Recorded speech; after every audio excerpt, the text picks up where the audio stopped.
दोस्तों, स्वागत है आपका ऋषि एक्सप्लेनर में। आज जिस मूवी को हम लोग एक्सप्लेन करने वाले हैं उसका नाम है द टेल्स ऑफ टेल्स। ये राजा राजकुमारी का परफॉर्मेंस को एंजॉय कर रहा था। तभी अचानक उसे एक कीड़ा उसके हाथ पे दिखाई देता है। राजा उसे मारना चाहता था, लेकिन कीड़ा राजा के दिमाग को पढ़ रहा था और वो राजा के आदेश के अनुसार लेफ्ट हैंड से राइट हैंड पे कूद रहा था। छोटा कीड़ा राजकुमारी के डांस परफॉर्मेंस से ज़्यादा इंटरेस्टिंग था। परफॉर्मेंस के बाद राजा हॉल छोड़ने के लिए इंतजार नहीं कर पा रहा था। राजकुमारी ने महसूस किया कि राजा उसे इग्नोर कर रहा है। राजा कीड़े को अपने कमरे में ले गया और अपनी उंगली काट दी और अब कीड़े को अपना खून पीने दिया। फिर वो एक सोने का डिब्बा लाया जिसमें एक सॉफ्ट कुशन था और उसमें उसने कीड़े को उसमें सोने के लिए छोड़ दिया। एक मैग्नीफाइंग गिलास उठाया और बड़ी दिलचस्पी के साथ कीड़े को देखने लगा। वो बहुत खुश था और कीड़े से पूरी तरह से मोहित हो गया था। दिन बाद कीड़ा मूंगफली के दाने के साइज जितना बड़ा हो गया। कीड़े को खुश करने के लिए राजा पूरे दिन घर पे रहता और उसने कीड़े को खेलने के लिए बहुत सारे खिलौने बनाए। राजा अपनी बेटी से ज़्यादा कीड़े की देखभाल करने लगा। राजकुमारी की शादी की उम्र हो चुकी है और एक दिन राजकुमारी राजा को खाने के समय बताती है कि वो शादी करना चाहती है। राजा राजकुमारी से पूछता है कि उसे किस तरह का हस्बैंड चाहिए, जिसके जवाब में राजकुमारी कहती है कि उसे एक सुंदर, साहसी और मजबूत दिखने वाला पति चाहिए। राजा बिना किसी हिचकिचाहट के हाँ कर देता है, लेकिन वो अपनी बेटी से इतना जल्दी दूर नहीं होना चाहता था। उसी समय राजकुमारी कहती है कि मीट अच्छे से पका नहीं है, जिससे राजा को अपनी कीड़े की याद आती है और वो एक बर्तन में मीट लेकर अपने कमरे की ओर चला जाता है और धीरे से कीड़े को पुकारता है। हम देखते हैं कि कीड़े कुछ ही हफ्तों बाद पहले से 100 गुना बड़ा हो गया है। राजा उसे मीट खिलाता है और धीरे से उसकी पीठ पे अपना हाथ फेरता है, इस उम्मीद में कि कीड़ा उससे ज़्यादा स्ट्रॉन्ग बनेगा।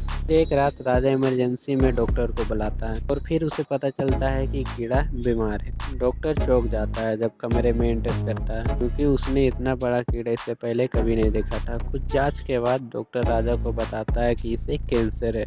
राजा कीड़े के मरने पर बहुत दुखी होता है और वो डॉक्टर को इस बात को गुप्त रखने का आदेश देता है। अगले सुबह राजा राजकुमारी को कहता है कि उसने पहले ही से ही उसके लिए एक पति चुनने का तरीका सोच लिया है। कुछ दिनों बाद राजा एक विशेष जानवर की खाल बाहर लटका देता है और कहता है कि जो भी बता देगा कि ये खाल किस जानवर की है, उससे राजकुमारी की शादी हो जाएगी। पहला आदमी एक किसान है। खाल को थोड़ी देर रगड़ता है और कहता है ये एक सूअर की खाल है। दूसरा आदमी एक व्यापारी है। वो इसे बहुत ध्यान से देखता है और वो कहता है कि ये एक पेड़ की छाल है।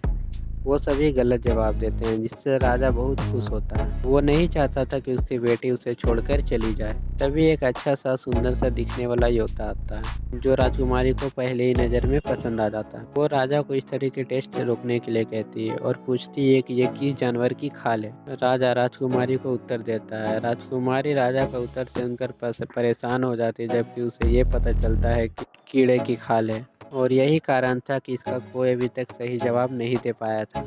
योद्धा भी गलत साबित होता है, क्योंकि उसे लगता है कि ये एक विशाल समुद्री गाय है। फिर एक बदसूरत सा दिखने वाला राक्षस वहां आता है। उसे गार्ड्स रोक लेते हैं, पर राजा निष्पक्षता दिखाते हुए उसे परमिशन देता है कि वो इस टेस्ट में भाग ले सके, क्योंकि राजा को विश्वास है ये बेवकूफ सा दिखने वाला जानवर इसका सही उत्तर नहीं दे पाएगा। राक्षस खाल के पास जाता है, उसे थोड़ी देर सूंघता है और फिर तुरंत सही उत्तर दे देता है। राजा शॉक्ड है और राजकुमारी इतनी डरी हुई है कि आंसू भरे आंखें लिए हुए हॉल से बाहर भागती है। अपने आप को खत्म करने की धमकी देते हुए महल के टॉप पर पहुंच जाती है, लेकिन राजा का कहना है कि वो एक राजा के रूप में अपनी बात से पलट नहीं सकता। अपने पिता की इज्जत रखने के लिए राजकुमारी राजा की बात मान लेती है और रोते हुए महल से बाहर निकलती है, जहां वो राक्षस से मिलती है। राजकुमारी का हाथ थामकर अपने घर की दिशा की ओर निकल जाता है। कई घंटे तक चलने के बाद नाजुक राजकुमारी थककर जमीन पर गिर जाती है। उसको राजकुमारी की हालत पर दया आ जाती है। वो राजकुमारी को अपने बाहों में उठाकर पहाड़ चढ़ने लगता है। दोनों पहाड़ों की चोटी पर एक गुफा में पहुंचते हैं, जहां पर राक्षस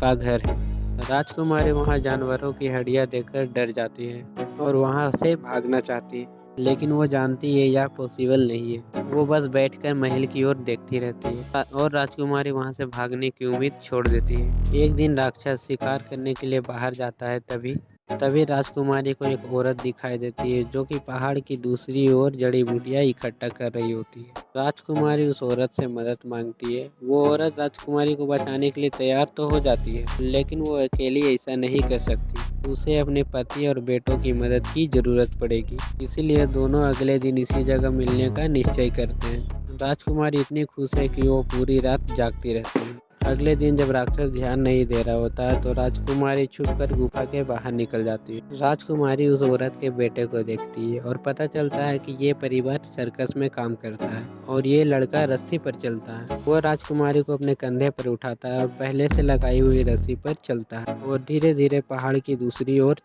चल पड़ता है। और उसी वक्त राक्षस को एक अजीब सी गंध आती है और वो गुफा के बाहर निकलता है। जैसे ही वो लड़का और राजकुमारी दूसरी तरफ पहुंचने ही वाले होते हैं, राक्षस उन्हें देख लेता है और राक्षस रस्सी पर लटक कर उनको पकड़ने की कोशिश करता है। और जैसे ही वो उनके पास पहुंचने ही वाला होता है, वो रस्सी काट देते हैं। जब सर्कस फैमिली राजकुमारी को महल की ओर ले जा रहे होते हैं, तभी अचानक वहां पर राक्षस आ जाता है और पूरी फैमिली उससे लड़ती है। लेकिन राक्षस बहुत ताकतवर है और वो 3 लोगों को मार देता है। रस्सी पर चलने वाला लड़का वो अपनी माँ और राजकुमारी के साथ वहां से भाग जाता है, लेकिन राक्षस उसका पीछा कर रहा है और उसे पकड़ने ही वाला ही है। राजकुमारी एक पत्थर के पीछे छिप जाती है और लड़का आग जलाकर राक्षस को मारने की कोशिश करता है, लेकिन राक्षस उसको और उसकी माँ को मार डालता है। डरी हुई राजकुमारी वहां से भागती है, लेकिन एक डेड एंड पर पहुंच जाती है। उसे वहां से आगे भागने का कोई रास्ता नहीं मिलता। राक्षस उसे पकड़ लेता है और उसका गला दबाकर उसे मारने की कोशिश करता है, लेकिन मार नहीं पाता क्योंकि राक्षस को उससे प्यार हो गया था। और फिर राजकुमारी भी राक्षस से प्यार का नाटक करती है, लेकिन वो मौका पाकर राक्षस को मार देती है।